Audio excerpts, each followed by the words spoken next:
Good afternoon and welcome everyone to our talk this afternoon on Samadhi.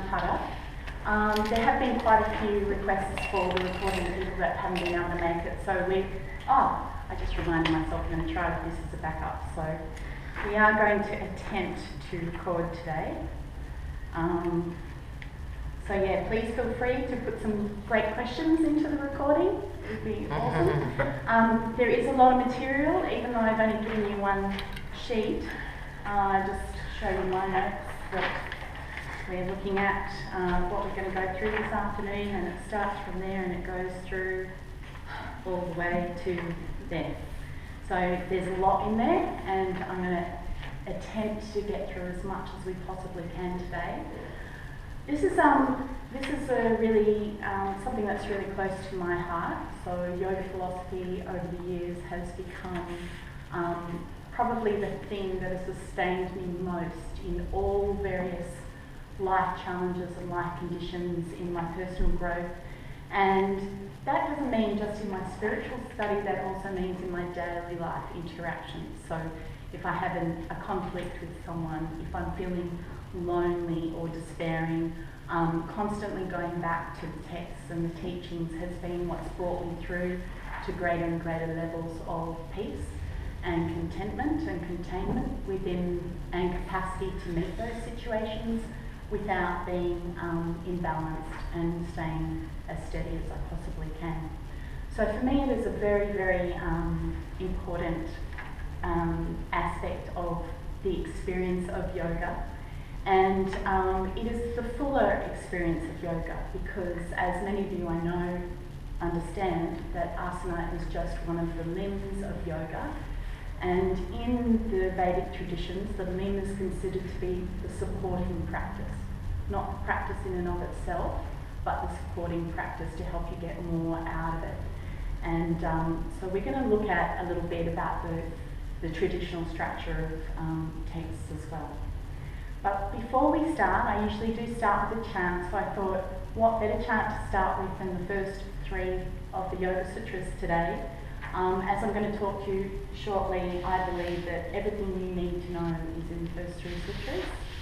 And when I say anything you need to know, I mean anything at all, ever, in your whole entire life. That's how potent those first three sutras are, even though it takes a lot of unpacking to get that understanding of that relationship. So we're going to just take a moment to just take breath in and let breath out. So I'm going to just chant one word at a time, and then you can repeat after me. So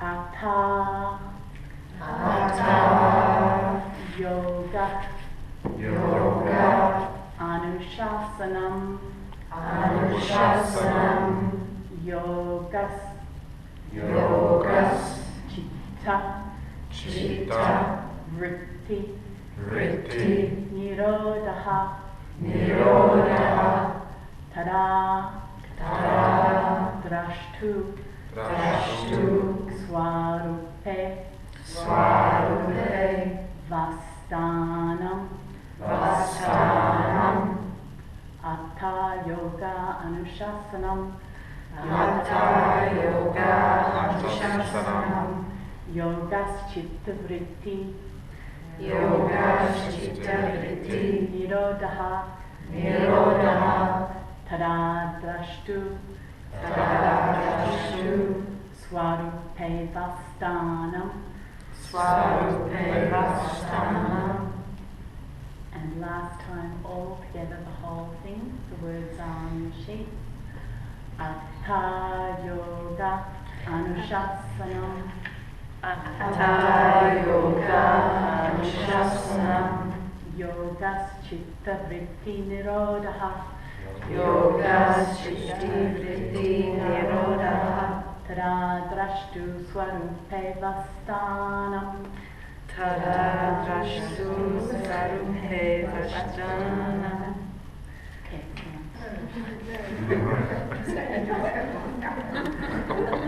That's okay, because we can always abhyasa, we can always practice, so it's very good for a first attempt. Excellent. So I'm going to talk to you a little bit, before we even start into the body of the text, I'm going to talk to you a little bit about the construct of Vedic texts, because the Vedic system, which is the system or tradition that is the source tradition of all following philosophies, including yoga, Hinduism, Buddhism, Jainism, Ayurveda. Pretty much all of the Eastern traditions come from the root source of Vedanta, which is the Vedic traditions. Vedanta comes from direct insight from a group of rishis, or deep meditators, who is said to have received this divinely. What it's actually considered when you put it in the context of yoga is that their minds were so quelled, so purified, so clear, that they had direct access to the understanding of the universe itself, like all existence, which included everything from Paramanu, the smallest, to Param, the greatest. So, and we'll look at that a little bit later in the text.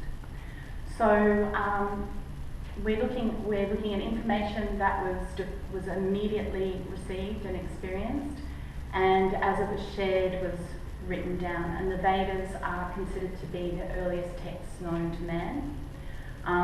There are varying guesses as to when they actually were written or were put in some sort of written form, and it varies from around 5,000. Around 5,000 years ago is the most common estimation, but some people have pointed to a reference to the flooding of the Indus Valley, which happened around 10,000 years ago.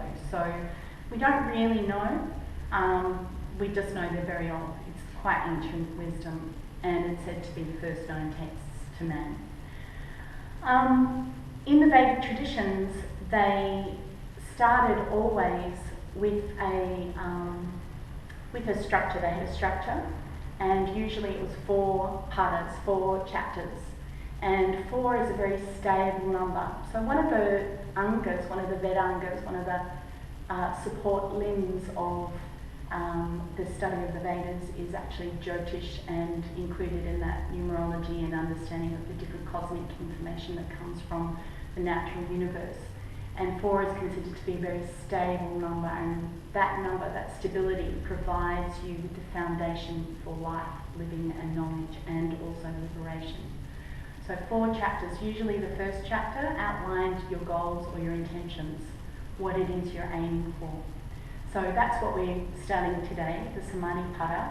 It's the first chapter, which is naming the goal, and the goal in this case is Samadhi. Samadhi has different translations according to which root word the grammar specialist focuses on. Most commonly, or the one I tend to relate to, is Samadhi, which is equal intelligence or understanding, which means a holistic, even understanding everything throughout the whole entire experience of knowledge.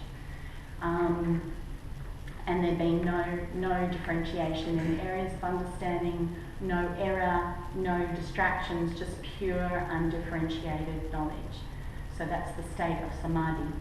And that's the state that we're aiming for in true yoga, is that state in its ultimate form.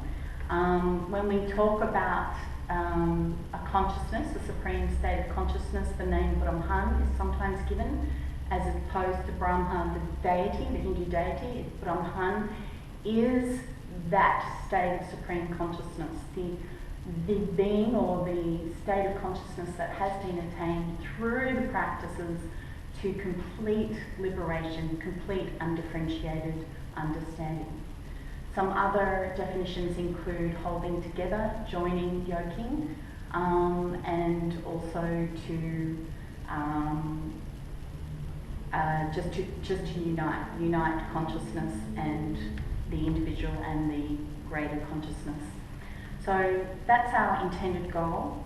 The next chapter usually looks at the state of the man as he is at this beginning point of practice. So usually it's the imperfect mind or the imperfect man.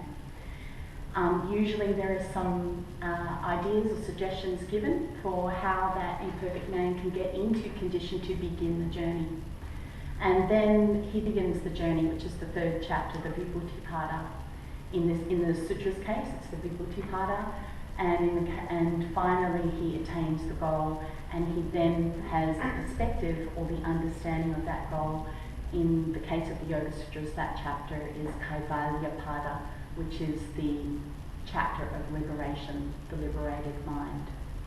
It's kind of like climbing a mountain. The practices of yoga are often equated to lots of things in nature. One of those analogies given is the climbing of the mountain, where first of all, before you climb a mountain, then there is a mountain climber here.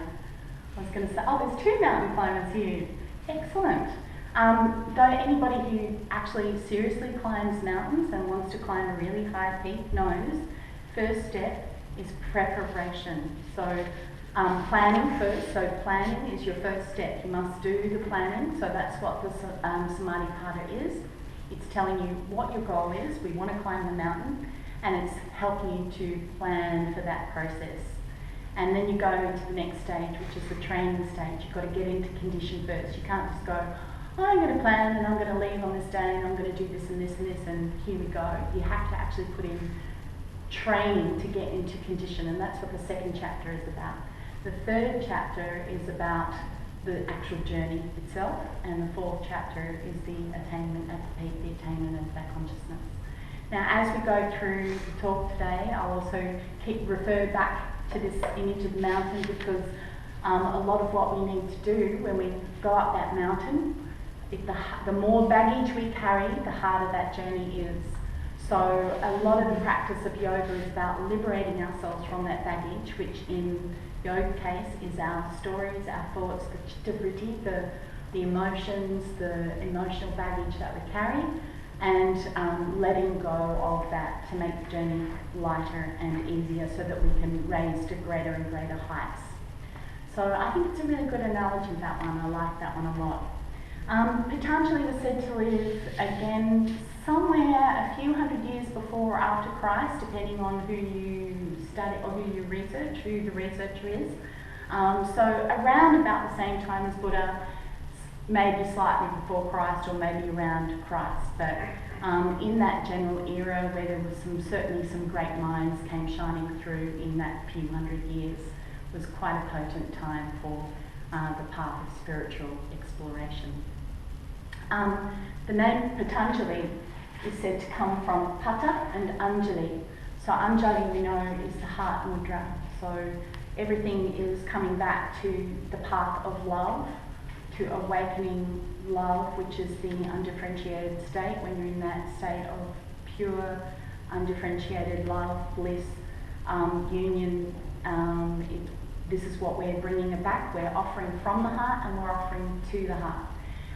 In the traditional practice of Anjali Mudra, the hands are slightly cupped, and that is open, signifying you're not squashing that, but you're receiving it, you're allowing it. It's like you're holding your hands ready to receive and take it into your heart, and you're bringing this offering from the heart and offering it outwards as well. So there is that slight opening, that slight cupping in the traditional practice. Pata, of course, means falling leaves. So the falling leaves of the sutras, the wisdom that came from the ancient teachers, and he held his hands to receive the falling leaves and bring that into his heart and understanding.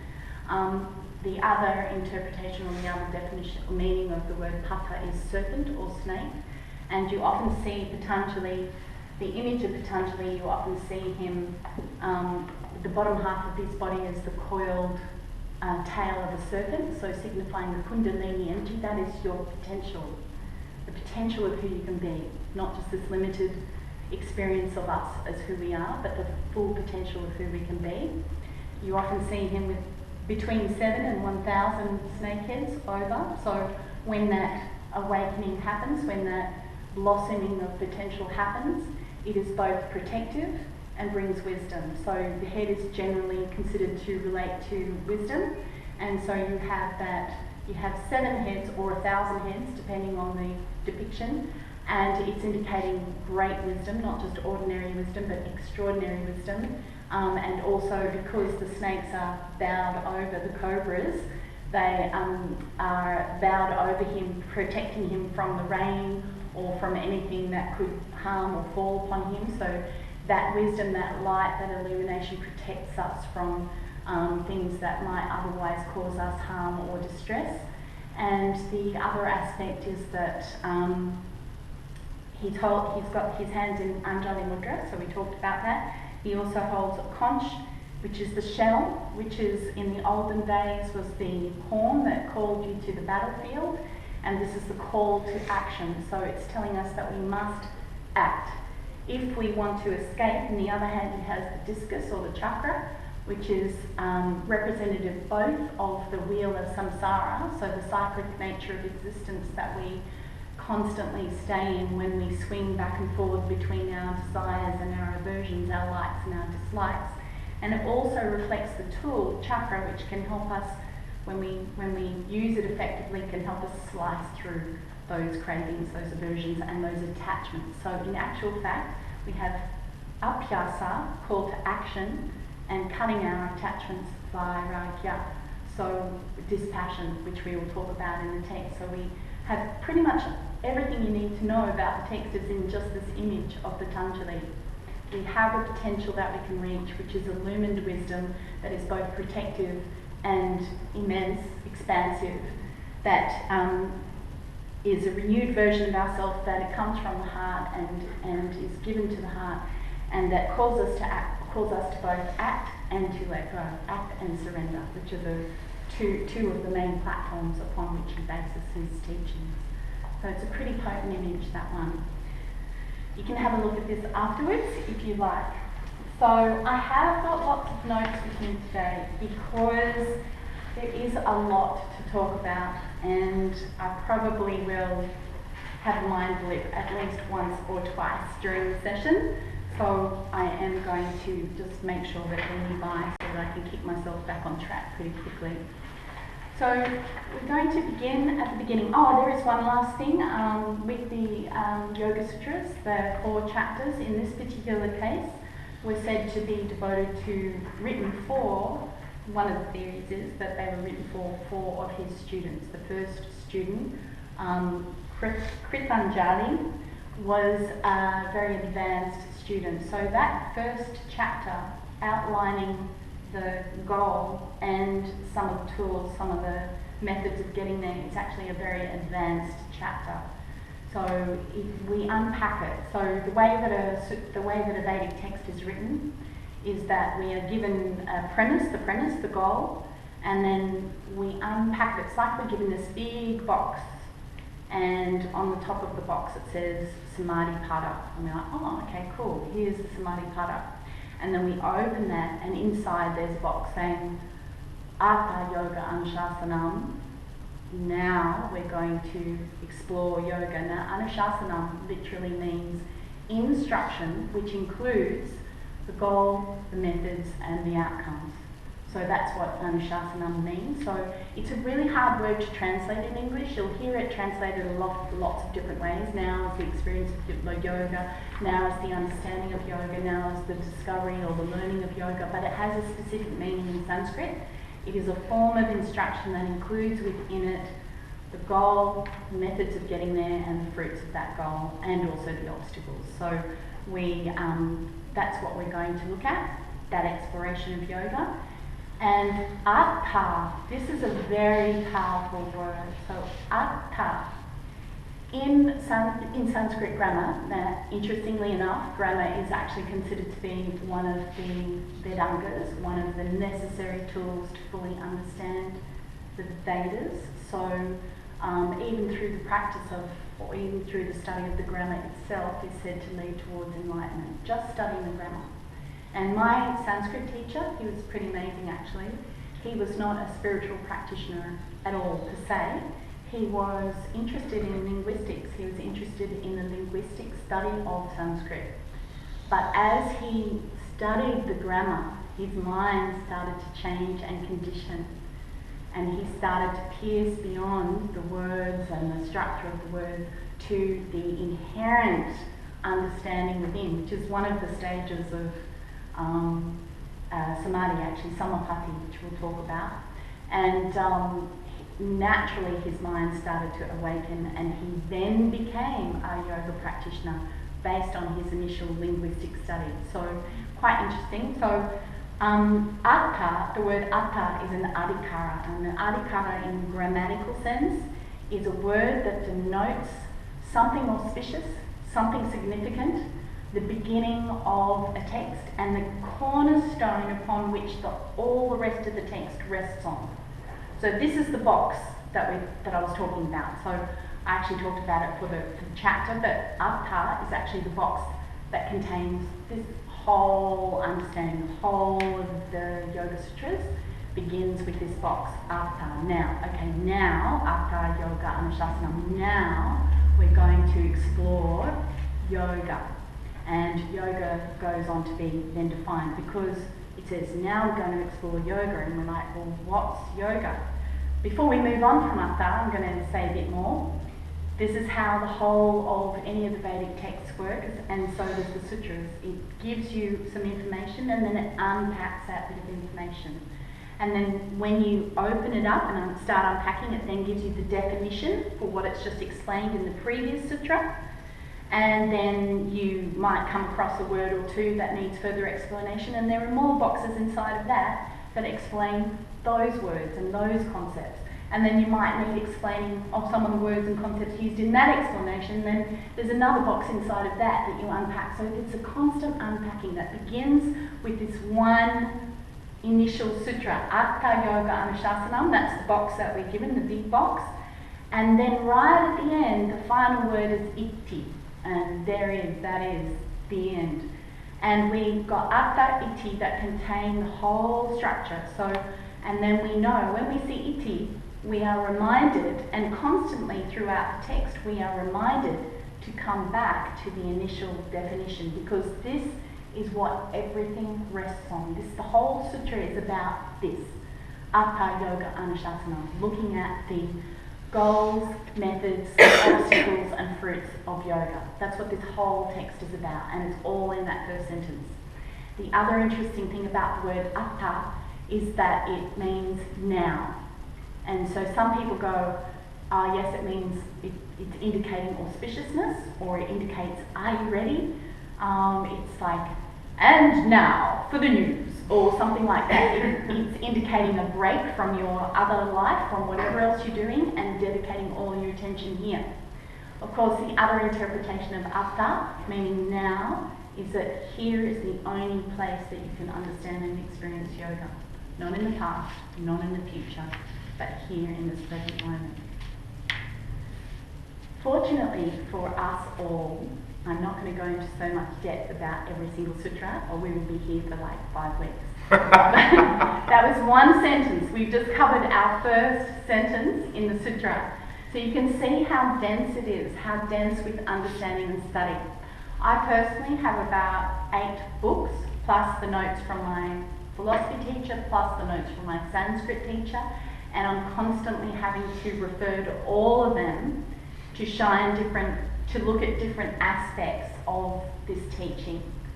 So darsha is the word for philosophy, just means view or perspective, and like a many-faceted jewel, it's only a very high and expanded consciousness that actually has the whole understanding of that jewel. Most of us understand one facet, or maybe a few, depending if we've expanded our consciousness a little bit more than we had.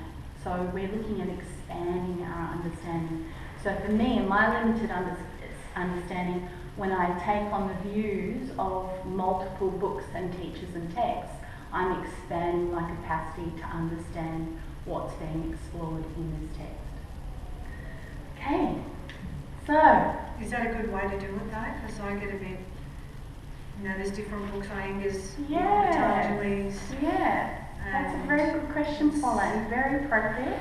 I'm going to actually answer it when we come to the obstacles. And I am going to answer it a little bit initially, because in the next couple of texts, when we talk about what right knowledge is and how we acquire right knowledge, it will answer that question a little bit, and also the methodology of how we take that knowledge on and make it our own. But yes, definitely, expanding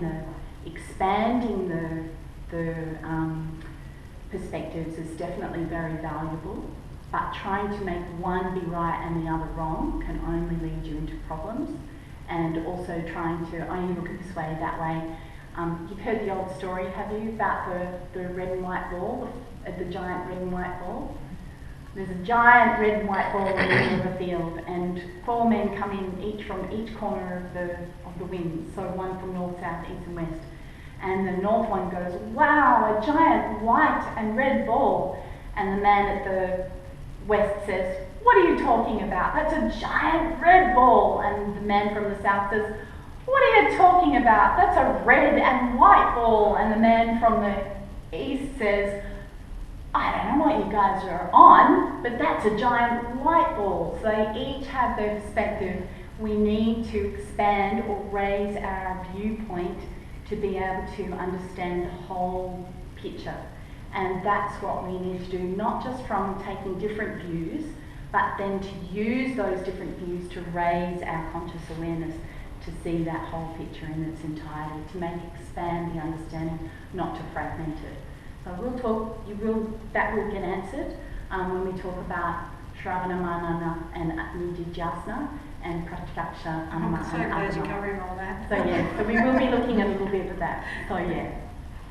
But yeah, so Akka Yoga Anushasanam, Yogas Chapt Vritti Nirodha. Now, just a little bit of grammar for you, because we usually hear the word yoga as yoga. We don't hear it as yogaha or yogas. It's like, is that the same thing? Yes, it's the same thing. Yogaha, the ending aha just denotes that it's the singular object of the sentence. And because it's placed next to the beginning letter ch, chitta, it means that in Sanskrit grammar, when two words are juxtaposed, when two sounds are juxtaposed, if they interrupt the flow, the grace of the text, then they are, a sandhi is created. And a sandhi is either the merged sound or the abbreviated sound or a new sound that's created to allow the flow of that recitation to continue. So remember, back in the days when the sutras were written, there was very little documentation. They didn't have books. There wasn't the capacity to replicate text easily. So most of it was done by recitation. And if you got two words together that made it very clunky and you couldn't naturally flow and let the rhythm take you into a different state of consciousness where you could receive the information, it wasn't considered very graceful, very skillful.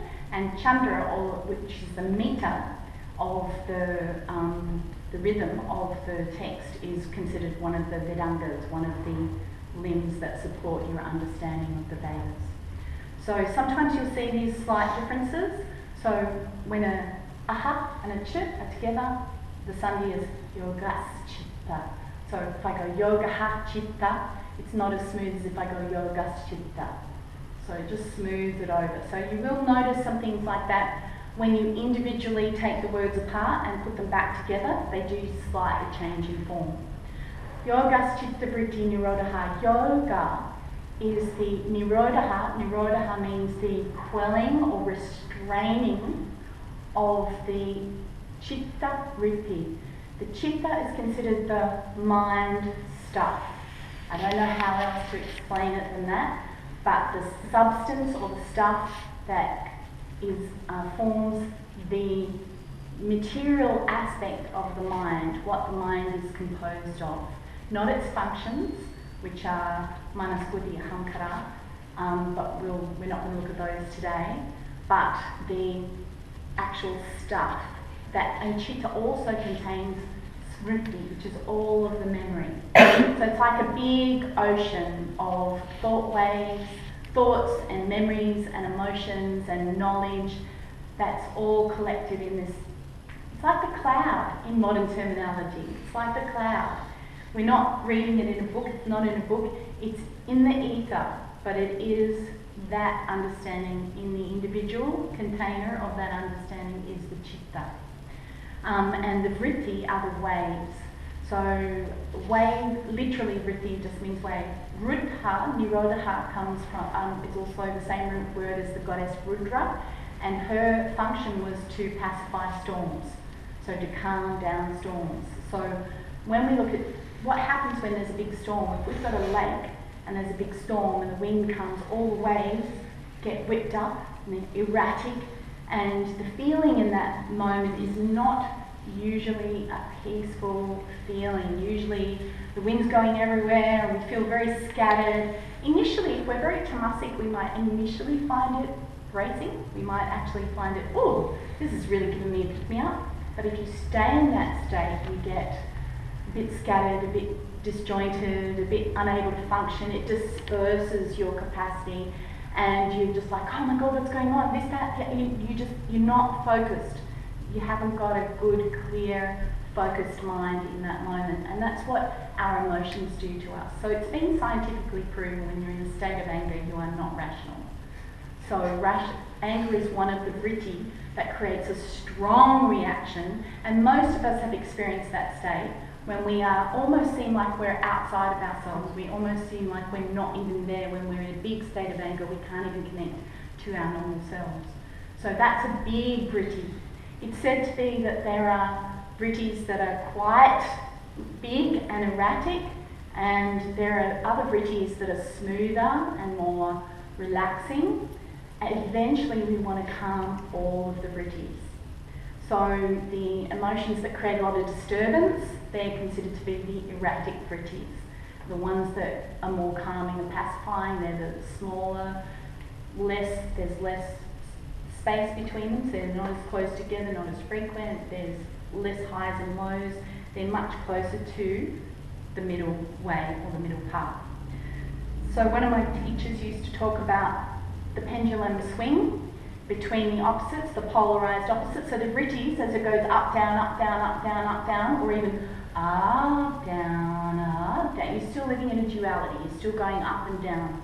You're not in a harmonized state. So whenever you're in a duality, you're in the opposites, and you're going to swing from one to the other. That's the nature of duality, that's the nature of momentum in the opposites, until you come to that unified state where you can pradrashu swarupevastam, where you can abide in your truth. So my teacher said that, think of the pendulum swing. And if your consciousness is quite low, think of that as being the pendulum being quite long. So that when you have a like or a dislike, that swing is quite big. And you come up to one side and imagine there's a weight, the pendulum's at the end of that string. That's quite a lot of momentum that it's going to come down with and swing you to the other side. So the swing of raga dvesha, or the polarized opposites, raga and dvesha mean literally craving and aversion, but usually likes and dislikes in more modern language. But they're usually representative of the polar opposites that keep us in the cycle of samsara, constantly going around chasing this and then avoiding that and chasing that. So we're constantly in this opposing force, moving this way, then that way, then this way, then that way, then this way, then that way. Whereas when we are integrated, we are in a state of peace, of stillness, of harmony.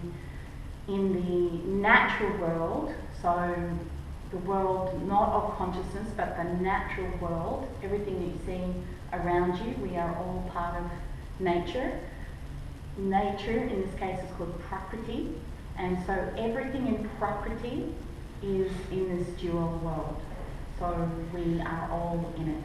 And the forces, the main motivating forces or instruments of anything happening in prakriti are rajas, tamas, sattva. Rajas is all movement, tamas is all inertia or structure, stopping, and sattva, when those two things come into a balanced state, neither moving, neither too high, neither too low, not too hot, not too cold, that is a sattvic state. And as yogis, that's what we're looking for.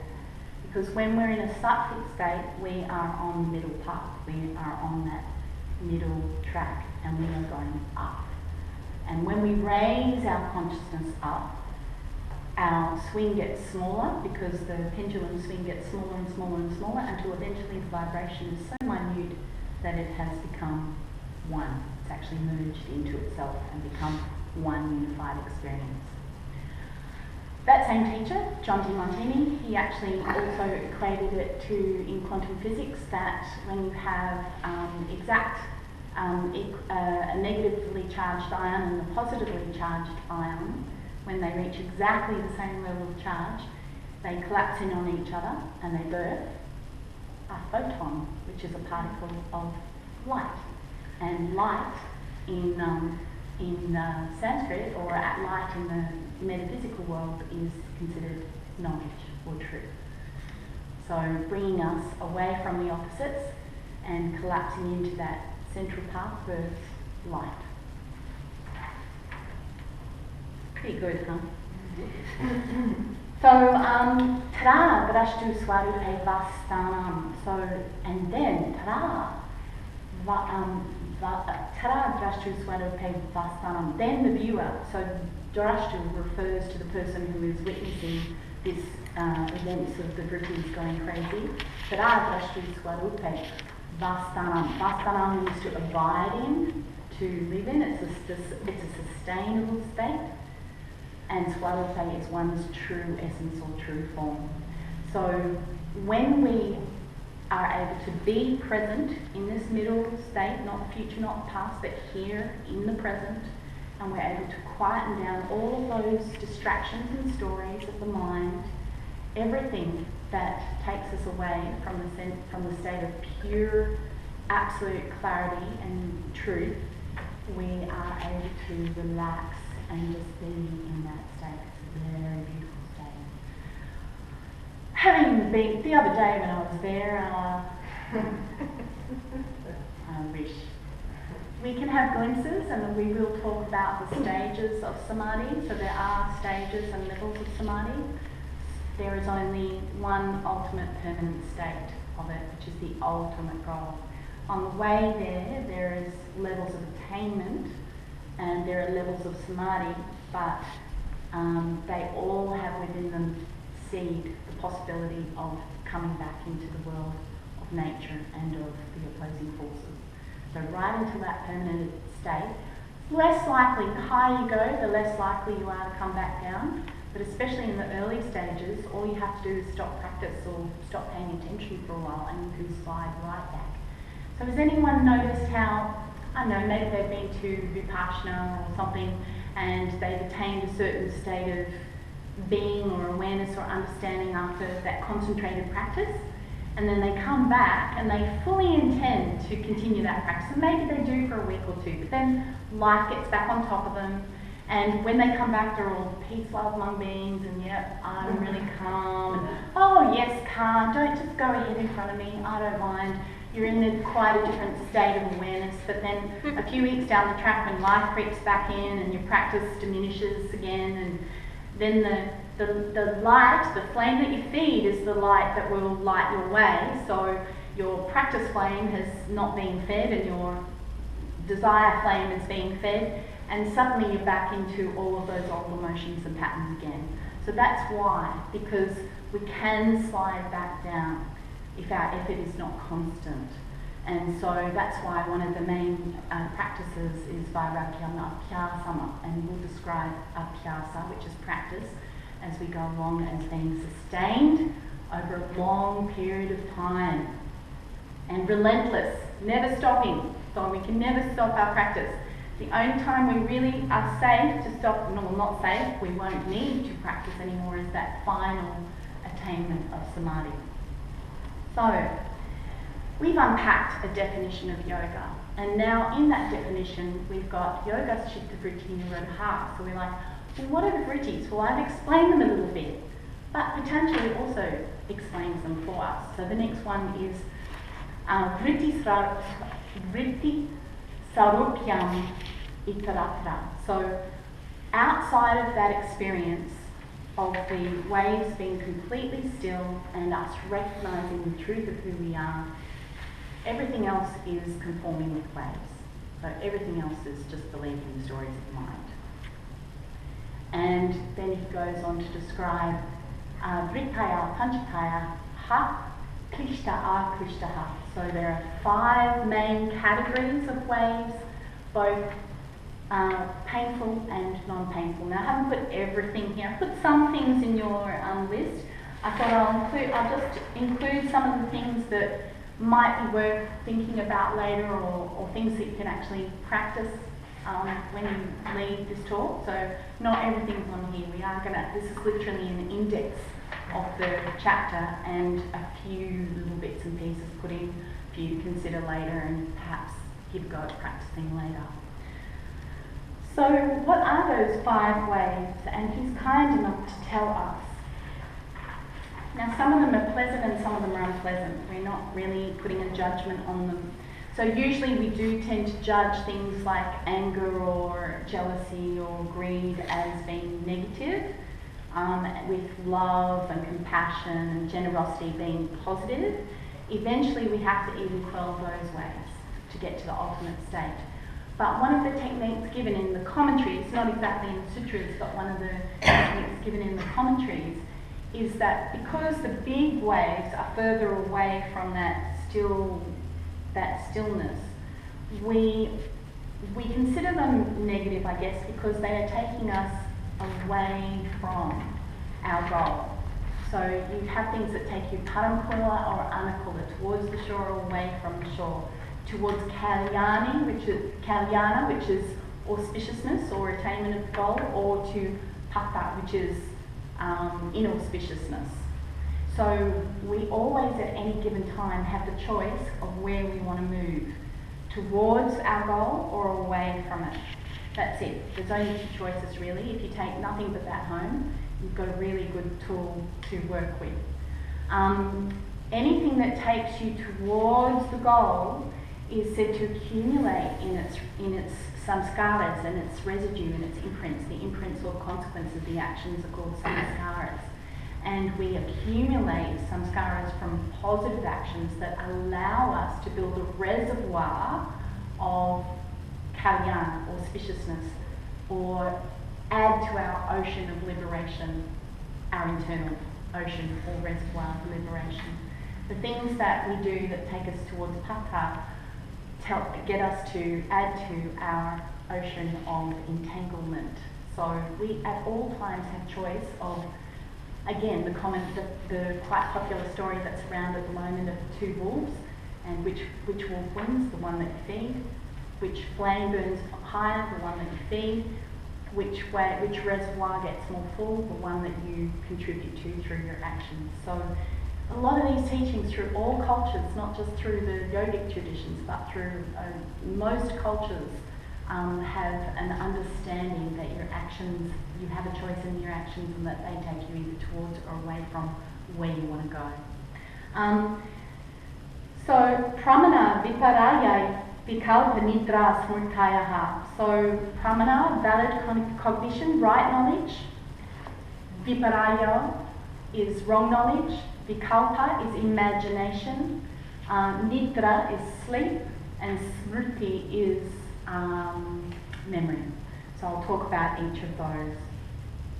First of all, pratyaksha, anumana, agama, pramanani. So first of all, we're looking at pramana, which is the right knowledge. Now, how do we get right knowledge? Patanjali has just told us we get it through pratyaksha. I think I put that in your notes actually, did I? Yeah, I think I did, because I thought they were important enough. And this is where your question, part of your question will be answered, Paula, and the other part will be in the obstacles. So, so based on pratyaksha, which is direct perception, so your direct experience of something. In this initial stage, it's assumed that it's your direct experience via your senses, so what you literally can see, and assuming that there are no mitigating circumstances. So you're not short-sighted, or you haven't got blurry eyes, or you haven't, you're not deaf. Then your senses, if they're in good working condition and there's no erroneous factor to your cognition through the senses, your senses are to be trusted.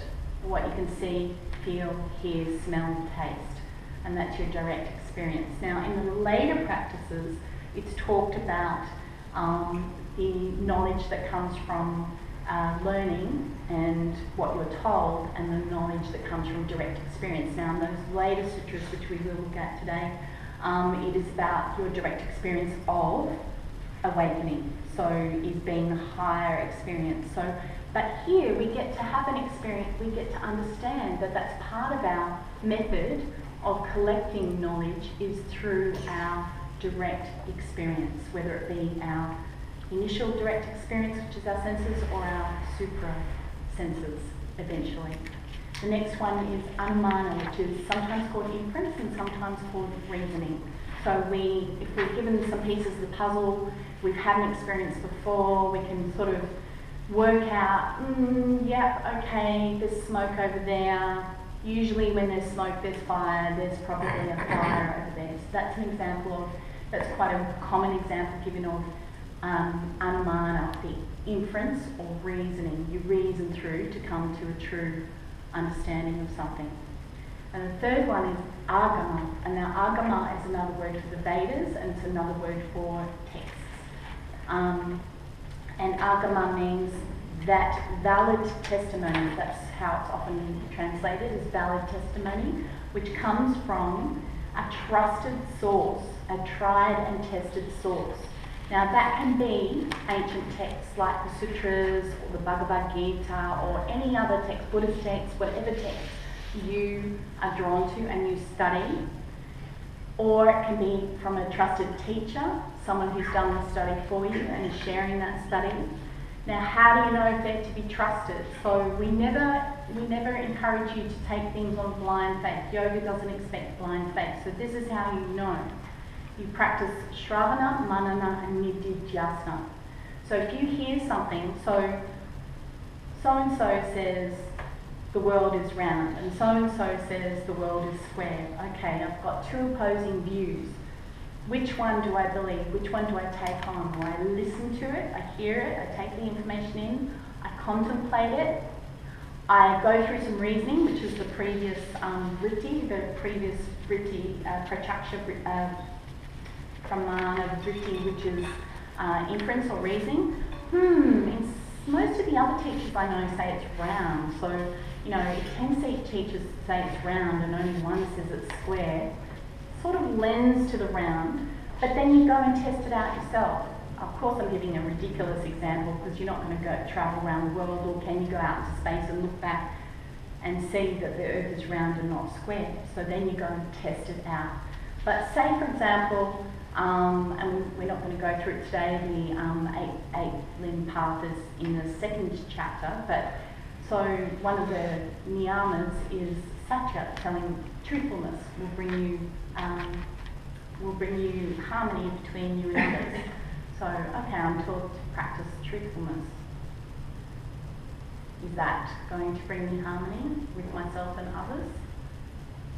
Do I just take it on faith? Maybe I take it on faith. Maybe I believe it, and then it will become true. Or do I go out and test it? But I have to always remember everything builds on what goes before in the sutras. So who knows what the first yama is before satya? Ahimsa. Non-harm comes first.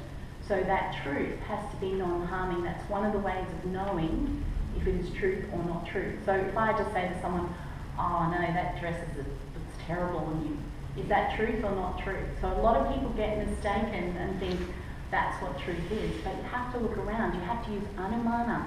You have to use what the teachers, what shabda, what you've got from valid testimony, what people have taught you about this process. So you take in what you've learned, you take in your reasoning, you take in what's gone before, which in the text is non-harming, and then you go, is that statement going to cause me harmony or disharmony within myself and with the other?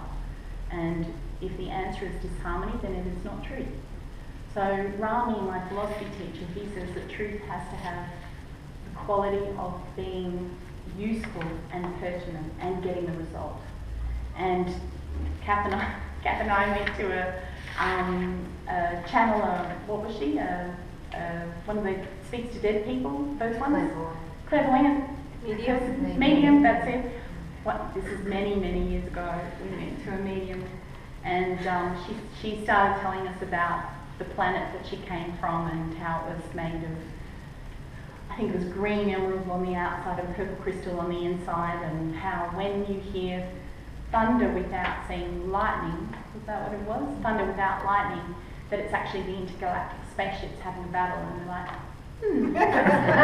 okay, that's interesting. Now, if I use Shravana Manana Nididhyasana, okay, I've heard it, I'm thinking about it, I'm thinking it's not like anything I've heard before. So wrong knowledge, which is the next review, is mistaken knowledge. So usually there's a mitigating circumstance. And the classic example that's given is of a rope that's coiled up in the dark, and you walk out and you think it's a snake. So that's misidentification, it's wrong identification, not based on the reality of what that thing actually is. When you turn on the light and then you take away that mitigating circumstance, you go, in actual fact, that's just a rope. I don't have to call the snake catcher, that's awesome. So wrong knowledge can always be invalidated by your senses, again assuming that your senses are accurate, and by valid testimony from trusted sources. So you can always pull apart wrong knowledge, and usually because it's the words are actually akad rupa pratitang, that's not based on its actual form. So what you're really looking at in this case is it's not matching the reality of what is. So what you're believing or what you're seeing or thinking you see doesn't match the reality, like the rope and the snake. So that's Patanjali's definition of misconception. Shabda jnana anupati vastu shunyo vikalpaha. That's a very long way to say the next vritti is imagination, which is vasta shunya, which has no words, shabda, which is vasta shunya, words, shabda, which has no object, there's no content there, doesn't exist. So anything in imagination is vikalpa. It's an imaginary way, it doesn't exist. So obviously lies, and I know I had a good, oh yeah. I knew I had a couple of good examples. So it's literally based on words alone, and there's an incongruency with reality. It's often jumping to conclusions is often included in this category. So for example, if you saw a man wrestling another man on the ground, and you're like, someone yells, that man's attacking him, and you go and you try and stop it, and then you realise, no, the first man was actually on fire and that man's saving his life. So it's something that's not real, based on words that come from imagination. Movies, storybooks, they're all imagination. So remember, klishta aklishtaha, some pleasant, some not pleasant. Imagination can be pleasant sometimes and not pleasant at other times. Pleasant when we're daydreaming and dreaming of what we're going to do when we win the lotto, and not pleasant when we're wondering, oh my God, what's my spouse is away, what are they doing, what are they up to when I'm not there, and so on and so forth, if you don't have trust, obviously.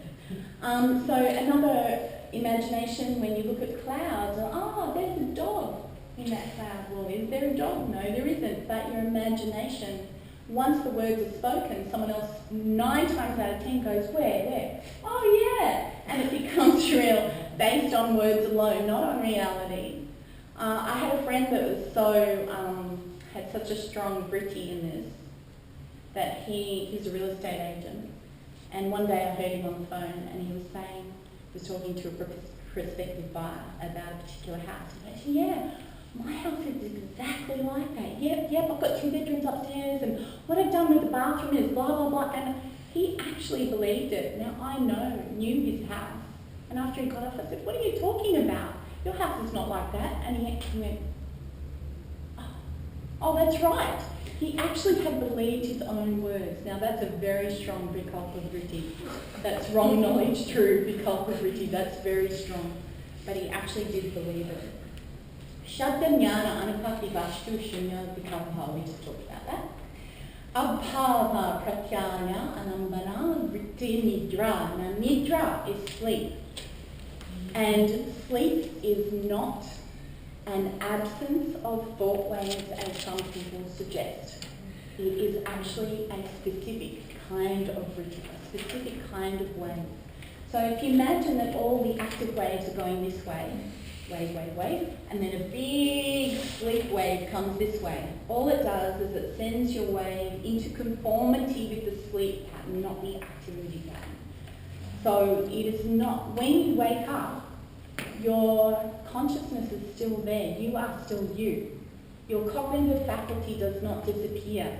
Your understanding of the world has not changed. Your level of consciousness has not changed. The cognitive process is still running when you're asleep. So it is not an absence of vritti. Absence of vritti, complete absence of vritti, is enlightenment. Sleep is not enlightenment. It is just another form of wave. We're not active in the world, but it is still not an absence of any waves. So they choose to list that in the understanding of vritti. And the last one, of course, is smriti, which is memory. Now, memory in its simplest form is remembering phone numbers, remembering, practical things. In a learning form, memory is remembering what you have been taught, or remembering the results of a past experience. So when you did Shravana, Manana, and you did Yasana, when you tested and tried out something, if you just let that information go, then you've got to keep testing it out again and again. It's like Groundhog Day, you get nowhere. But you need to retain the understanding that came from that. And that expanded understanding that came from that past experience is smriti. And smriti, in the ultimate sense, in the big S smriti, is remembering who you truly are. Actually remembering the divine nature of who you are. So, or the supreme consciousness of who you are. So I always try to use a lot of different words because not all of us have the same philosophical beliefs. So they use words like God, Lord, divine, all of those things, but also they equally use words like truth, understanding, clarity.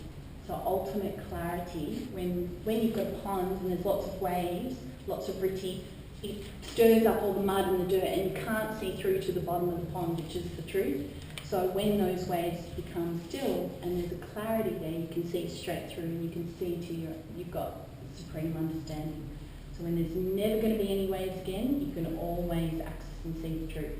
Yoga is also sometimes compared to the cleaning of one of those oil lamps. When you've got those oil lamps and the smoke has made the glass go black, and the process of yoga cleans away that smoke so that you can see there's radiant light, which was within at all times. So that is one of the theories, that it's not something to attain to, that it exists within us at all times. And yes, that is apparently true, but in the same way that butter is inherent in milk, so butter exists in milk, but you need to use some effort to bring forth the butter, so do we sometimes need to use the effort to bring forth our full consciousness. So our individual consciousness is inherent in the absolute consciousness, but we need to use the effort to bring it forth. So yeah. So they're the vrittis.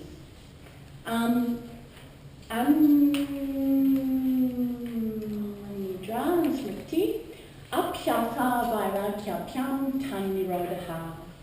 So the two main practices that Patanjali advocates to bring the vrittis under control are practice and dispassion or detachment, letting go. So, and the practice must be tatrastita yatno pyasa. Of those two, vairagya and apyasa, the effort that you put towards your goal is apyasa. Apyasa satu dirghakala nairankarya satkara sevito drita bhumihi.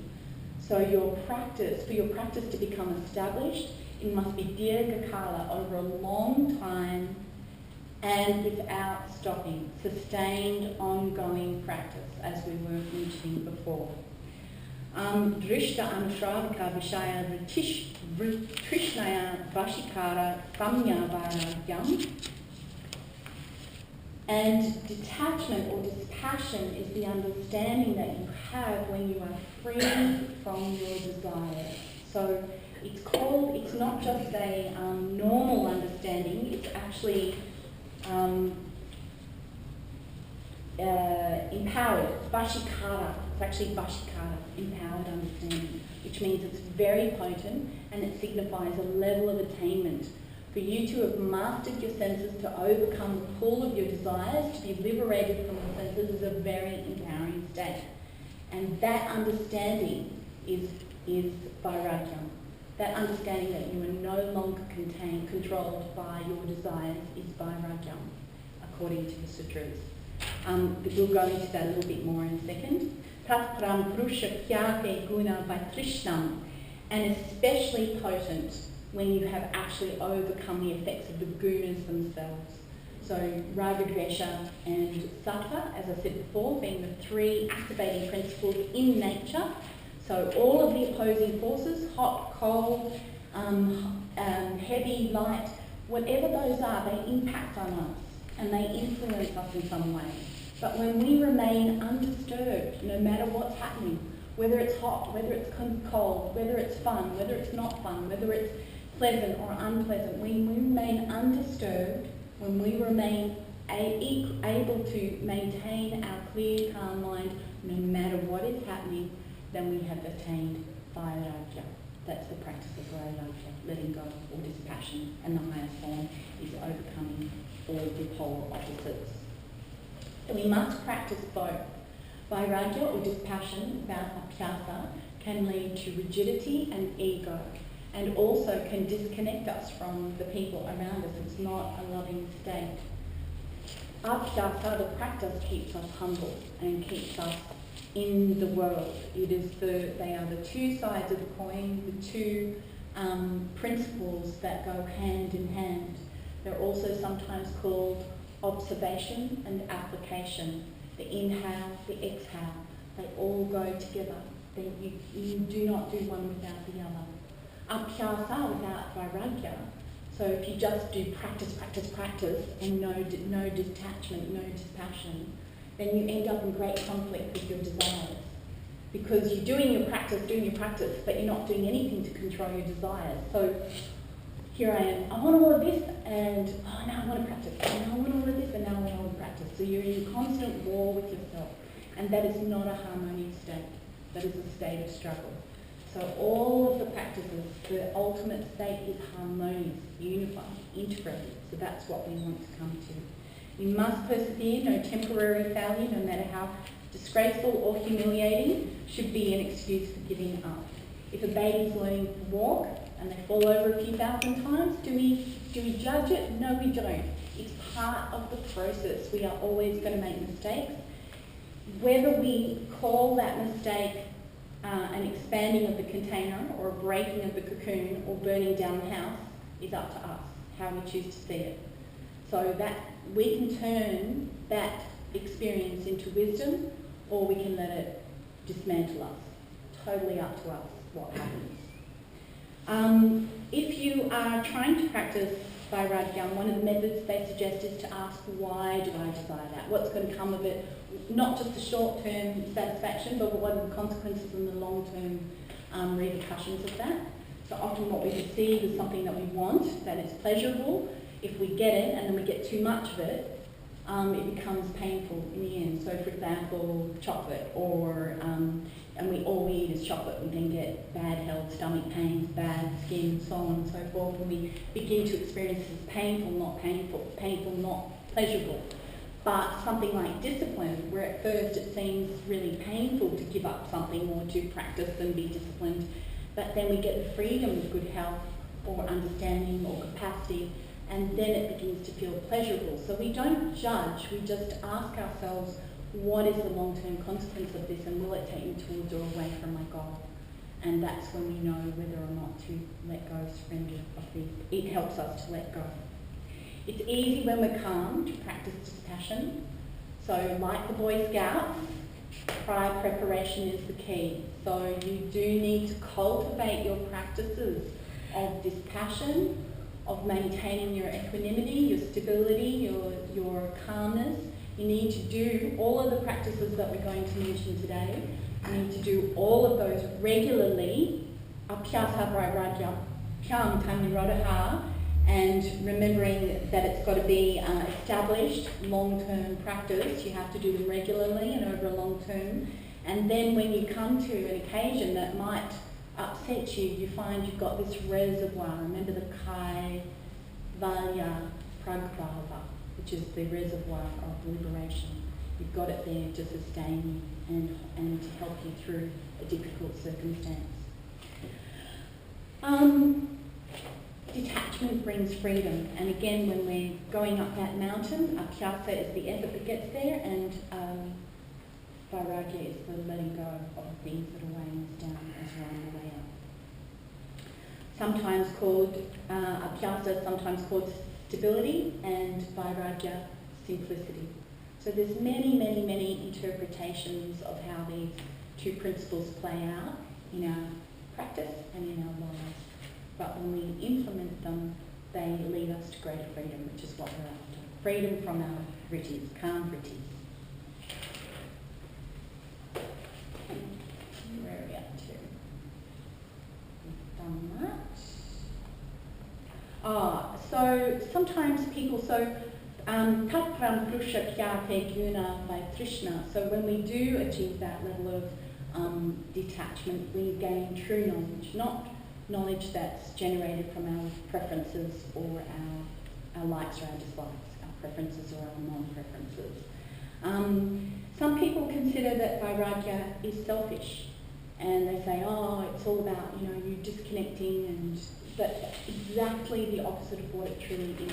Because when you're not motivated by your selfish desires, when you're truly present, and you're truly in that state of sattva, in harmony, in love, you're often more loving, more connected, more present for the people in your life that you love. So it's quite important to know that.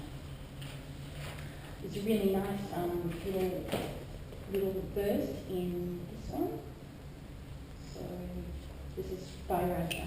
This is the effects of vairagya.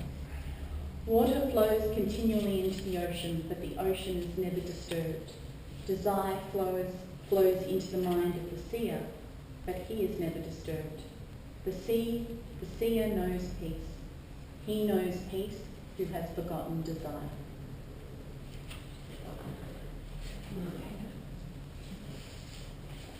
That sounds good, doesn't it? Imagine never ever desiring or being running around without. I'll tell you something. I wasn't expecting to tell you this. It's just popping out. But about, must be a month ago, actually it was in July, because it was around about the time a friend of mine with me. I had a little walk down at Tugun, and it was just one of those days. You know those days, the environment is sattvic, it's perfect. It's not too cold, not too hot. It was just, the sea was incredibly beautiful. Beauty is another sattvic quality. So it has an effect on your mind that is harmonizing. And I had eaten food, healthy food, that made me feel, I felt complete, I felt satisfied, I wasn't thirsty. I sat down, I was looking at the sea, I was overcome by the beauty, I was affected by the sattva of the day, and I realised I had this momentary explosion of happiness that in that moment I literally had no desires, literally. There was not one single thing I needed, wanted, hoped for, thought. There was not one thing disturbing me. There was no wind, no sand. It wasn't too hot, wasn't too cold. There was nothing disturbing me, nothing that I wanted, and the result was absolute and pure peace and joy. And it expanded and lasted there for about 10 minutes. It never lasts long in the preliminary stages. But then the flavour of it, it's like the aroma, when someone gives you a hug and they've got perfume, the aroma of it stayed with me through the day and just kept bringing my mind back to that state. And in that moment, and I'm telling you, in my life wasn't perfect. I still had my conflicts, challenges, financial struggle, blah, blah, all of those things still existed. But in that moment, if I was completely present to that, none of those things existed or had any effect on me. And so it was the most amazing experience. And I know that many of you have had these moments where you've tuned into. So this is what happens when the passions, when the vrittis are calm and you're left only in the experience of the moment. And that's the preliminary stage. So we're looking at even expanded experience of that, which is pretty amazing. So we're going to continue on. Vitarka vichara ananda smita rupa anugama samprajñataha. So essentially, this is Patanjali's method of meditation.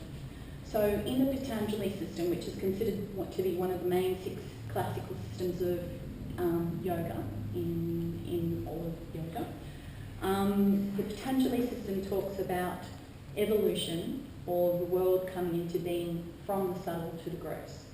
So from the undifferentiated state, where nothing exists, and yet the potential for everything exists. So from that undifferentiated state, the first of the elements, the first of the physical manifestations is ether, which is the most subtle, then air, fire, water, earth, to the most gross. Earth is the most gross. Now Patanjali's meditation system is said to be reversing that cycle of evolution, going from gross to the subtle. So initially you begin to meditate on gross objects that you can see, that you can feel, that you have knowledge of. You understand what it is, you can speak it, you can say it, you can hear it, you can see it. You have a cognition of it, you have an understanding of it, it's gross. Then as you get to understand that, so say for example I'm chanting Om, for example, and I know what Om is, and I'm in that state where I'm understanding what Om is, I'm hearing it, it's in a gross form of concentration, but I'm concentrating, and then something happens. If I stay concentrated on that object, which is Om in this case, or the breath, or whatever it is you choose, I stay concentrated on that object, and I start to slip beyond my cognitive understanding of it into just feeling its essence, feeling the vibration of it, the nature of it. I'm just feeling Om, I'm just feeling what it is. And then when I go even past that, I stay concentrating.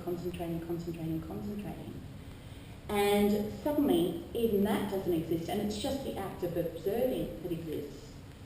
And the act of observing is just like, there's nothing, I'm just observing. It's like you suddenly, every relationship with something other than yourself is gone. And this feeling of bliss arises. And then you move past that even to that feeling of not even observing, not even the act of observing, just pure being, and that's asmita. In this case, it's asmita. Sometimes asmita is translated as ego, but ego, like all other concepts, has its rajas kama sattvic state. And the sattvic state of asmita is pure being, just pure being. So we go through these stages from the gross object understanding and knowledge through to the essence, through to the act of observing, through to just the beingness itself. And so that's the process that Patanjali takes us through, which is the vitarka vichara ananda asmita. So vitarka is the gross object, vichara is the essence, understanding the essence, ananda is the act of the joy that arises from the act itself, and asmita is the pure beingness. Don't want to go back to the vairagya, do we? We want to go forward, not back. Bhava pratyayo viteha prakriti layanam. So this one's a really interesting one. My Sanskrit teacher was driven crazy by this particular verse, and the reason was this, because prakriti layanam is really, really almost impossible to translate. So it's, this verse though basically says some people are born into this world with a high understanding, with a illumined consciousness, and other people have reached the level of merging with the forces of nature, so they've actually become absorbed. They've felt into so deeply forces of nature that they have understood literally the workings of the universe itself. So a very high state that either comes from your birth or from your practices. This is still not the highest state to go because you have come back into rebirth. Now, in the Hindu/traditions of Patanjali, there's a general assumption that one believes in reincarnation, but that's not essential. So the cycle of samsara leads us in this cyclic experience of existence where we work, we attain a certain level of consciousness, we die, we spend a period of time waiting, and we are rebirthed into a new body to have another go. And we keep going around, we keep trying to, if we are conscious, we work and work and work at raising our consciousness up till we get to that full understanding. At the final Samadhi, when we reach full attainment, permanent understanding, permanent abiding or merging with the Supreme awareness, we don't return. Now, you don't have to believe in reincarnation. That's just an inference that they make because they see the cycles of everything else. The day, the night, the seasons, everything's going around. Why not the human spirit? It doesn't seem possible. We can see the cycles of our mind expanding and growing. When John D. Martini used to say ever-increasing concentric spheres of awakening. And as you go from one sphere of awakening, so it's like your torch is low and you raise up your consciousness, so you're pulling your torch up higher, and the ground, the expansion of where that light covers grows bigger and bigger. And each time you come to another expansion, you go through the same process. You bump up against it. It's almost like you're hitting against a ceiling or a block. It's the next level, the next bhumika that you're hitting against. And you have to use more effort in that moment to push through it. And the pushing through is not usually pleasant and often comes as a result of something that feels very unpleasant, a mistake or a misunderstanding or a conflict. Sometimes through intense study, if we're lucky enough to be really conscious and disciplined and push ourselves in that way, and sometimes through something happening which is a mishap, which we then learn from. But once we break through, we are into the next level of expansion.